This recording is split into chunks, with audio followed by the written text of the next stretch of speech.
Arabian കടലിനോട് ചേർന്ന് കിടക്കുന്ന പുറംലോകം അധികമൊന്നും അറിയാത്ത ഒരു സാധാരണ മത്സ്യബന്ധന ഗ്രാമം. അസ്തമയ സൂര്യൻ കടലിനെ സ്വർണം പൂശിയ ഒരു വൈകുന്നേരം. തീരം ശാന്തമായിരുന്നു.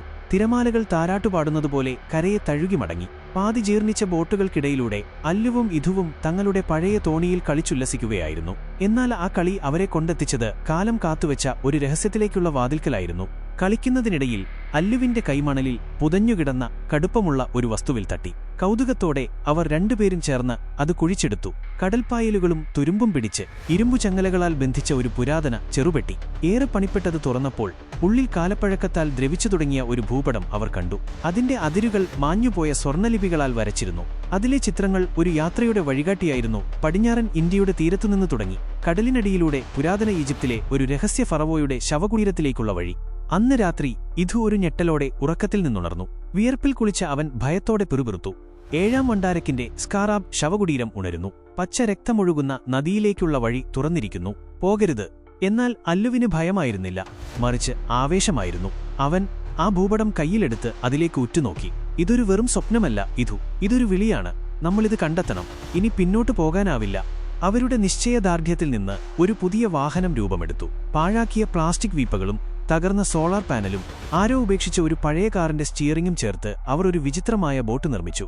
ആർക്കും മനസ്സിലാവാത്ത, ആരും പോകാത്തൊരു വഴിയിലൂടെയായിരുന്നു അവരുടെ യാത്രയുടെ തുടക്കം. ആദ്യത്തെ 2 ദിനങ്ങൾ കടൽ ശാന്തമായിരുന്നു. എന്നാൽ 3-ാം രാത്രി എങ്ങുനിന്നോ കനത്ത മൂടൽമഞ്ഞ് അവരെ പൊതിഞ്ഞു. ആകാശത്ത് അശുഭകരമായ മിന്നൽ പിണരുകൾ പാഞ്ഞുപോയി. നിശബ്ദതയെ ഭേദിച്ചുകൊണ്ട് അവർക്ക് മുന്നിൽ ഒരു കപ്പൽ പ്രത്യക്ഷപ്പെട്ടു. പുരാതന ഈജിപ്ഷ്യൻ ശവപ്പെട്ടിയുടെ ആകൃതിയുള്ള ഒന്ന്. അതിന്റെ അമരത്ത് അസ്ഥികൂടം പോലൊരു രൂപം നിന്നു. ആ രൂപം അതിന്റെ എല്ലുന്തിയ കൈകൾ കിഴക്കോട്ട് ചൂണ്ടി ഒന്നേ മൊഴിഞ്ഞുള്ളൂ: മടങ്ങുക, ഫറവോ ഉണർന്നിരിക്കുന്നു. പക്ഷേ അവർ പിന്തിരിഞ്ഞില്ല. അതോടെ കടൽ രൗദ്രഭാവം പൂണ്ടു. കാറ്റ് ഒരു ഭീകരജീവിയെപ്പോലെ അലറി. പടിഞ്ഞാറ് ഒരു ഭീമാകാരമായ ചുഴി രൂപപ്പെടുകയും ഒരു നിമിഷം കൊണ്ട് അത് അവരുടെ ബോട്ടിനെ ഉള്ളിലേക്ക് വലിച്ചെടുക്കുകയും ചെയ്തു. ചുറ്റും ഇരുട്ടുമാത്രം. ശബ്ദമില്ല, വെളിച്ചമില്ല. കണ്ണു തുറന്നപ്പോൾ അവർ ഒരു വിചിത്രമായ വനത്തിലായിരുന്നു. ഒരിക്കലും കണ്ടിട്ടില്ലാത്ത മരങ്ങളും ചെടികളും. അരികിലൂടെ ഒഴുകുന്ന നിശ്ചലമായ ഒരു പച്ചനദി. കരയിൽ കരിങ്കലിൽ കൊത്തിയ ഒരു തോണി. അവരുടെ കയ്യിലുണ്ടായിരുന്ന ഭൂപടം ഇപ്പോൾ തീ പോലെ ചൂടായിരുന്നു. അതിലെ വഴികൾ വ്യക്തമായി തിളങ്ങുന്നുണ്ടായിരുന്നു. ഇതൊരു ശാസ്ത്രീയ സത്യമല്ല, മറിച്ച് ശാപം ജീവനോടെയുണ്ടെന്നുള്ളതിന്റെ തെളിവായിരുന്നു. വനത്തിനുള്ളിലേക്കുള്ള യാത്ര ദുർഘടമായിരുന്നു. ഒരശ്രദ്ധയിൽ ഇതു പച്ചനദിയിലേക്ക് വഴുതി വീണു. നദിയിലെ വെള്ളം അവനെ താഴേക്ക് വലിക്കുന്നതുപോലെ തോന്നി. അല്ലു ഉടൻ തന്നെ ഒരു വലിയ വള്ളിക്കയർ അവൻ ഇട്ടുകൊടുത്തു രക്ഷപ്പെടുത്തി. ഇധുവിന്റെ കയ്യിലുണ്ടായിരുന്ന ചെറിയ ചുറ്റിക ആ നിമിഷം വിചിത്രമായി തിളങ്ങാൻ തുടങ്ങി. ഒടുവിൽ അവർ ഒരു വലിയ കവാടത്തിനു മുന്നിലെത്തി. 7 വലിയ വൃത്തങ്ങളുള്ള ഒരു ശിലാവാതിൽ. ഓരോ വൃത്തത്തിലും പുരാതന ഈജിപ്ഷ്യൻ ഭാഷയിലുള്ള ഹൈറോഗ്ലിഫിക്സ് കടങ്കഥകൾ.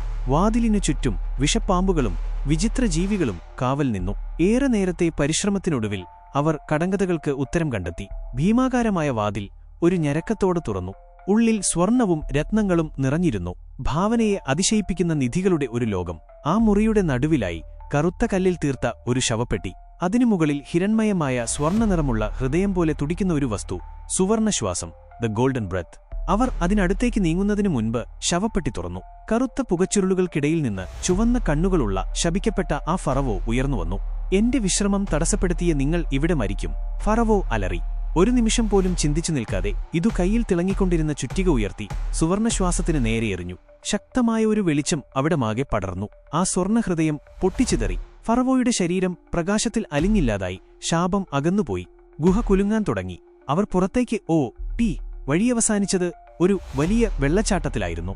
രക്ഷപ്പെടാനായി അവർ താഴേക്ക് ചാടി. കണ്ണു തുറന്നപ്പോൾ അവർ ഉണർന്നത് സ്വന്തം ഗ്രാമത്തിലെ അതേ കടൽത്തീരത്തായിരുന്നു. അവരുടെ കയ്യിൽ ആ ഭൂപടമുണ്ടായിരുന്നില്ല. ഇധുവിന്റെ ചുറ്റികയും സാധാരണ പോലെയായി. പക്ഷേ അല്ലുവിന്റെ പോക്കറ്റിൽ സുവർണശ്വാസത്തിന്റെ ഒരു ചെറിയ കഷണം ഒരു നെരിപ്പോടുപോലെ ചെറുചൂടോടെ തിളങ്ങുന്നുണ്ടായിരുന്നു. അവർ കടലിലേക്ക് നോക്കി നിൽക്കെ കാറ്റിൽ ഒരു ശബ്ദം ഒഴുകിയെത്തി. 8-ാമത്തെ ശാപം തുടങ്ങിയിരിക്കുന്നു.